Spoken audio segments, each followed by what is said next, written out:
Welcome back to the Raiders Report. I'm JT. As you know, this past offseason, the Raiders spent a lot of time upgrading that linebacker core. And one of the key additions was former first-round pick Kamerion Wimbely.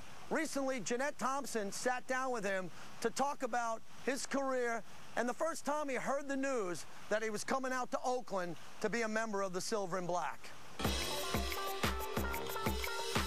When you first came to the Oakland Raiders, most of us, meaning around here in the organization, of course, the fans, had no idea you were on your way. Did you know about the trade in works? I did not know about the trade. I actually drove from Florida back up to Ohio, and I was getting ready to walk in for our off-season conditioning, and I got the call. Prior to receiving those calls, I actually made a statement that I felt great after driving from Florida up to Ohio that I could drive out to California. And then less than a couple hours later, I mean, that was the phone call, and the next day I was on a flight.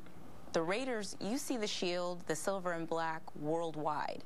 What does that feel like for you? Is it a totally different transition from this was the NFL team I played for and now I wear the silver and black? How different is it? Well, I think it's a sense of pride. I know that around the NFL, you know, you speak to other players on other teams, they love the uniforms. They love, you know, the silver and black. So, I mean, you always hear about that regardless of what NFL team you're on.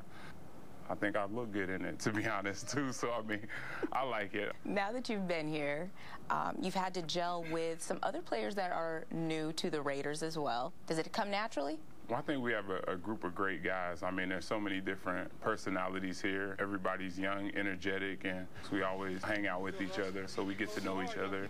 We meet each other's families and things like that. So it's been easy to bond with these guys. They're, you know, a great bunch of guys.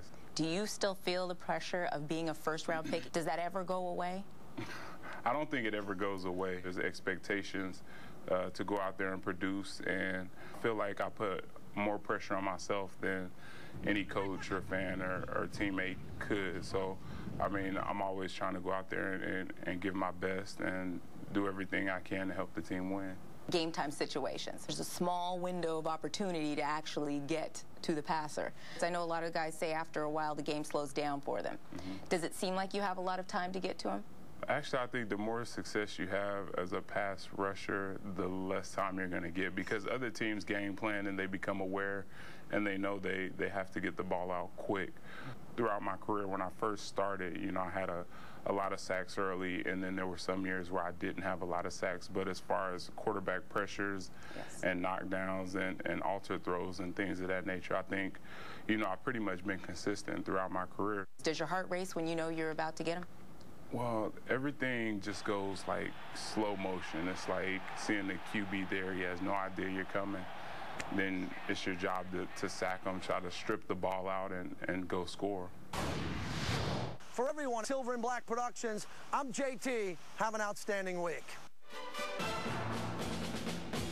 This has been a presentation on the Team of the Decades presented by Silver and Black Productions.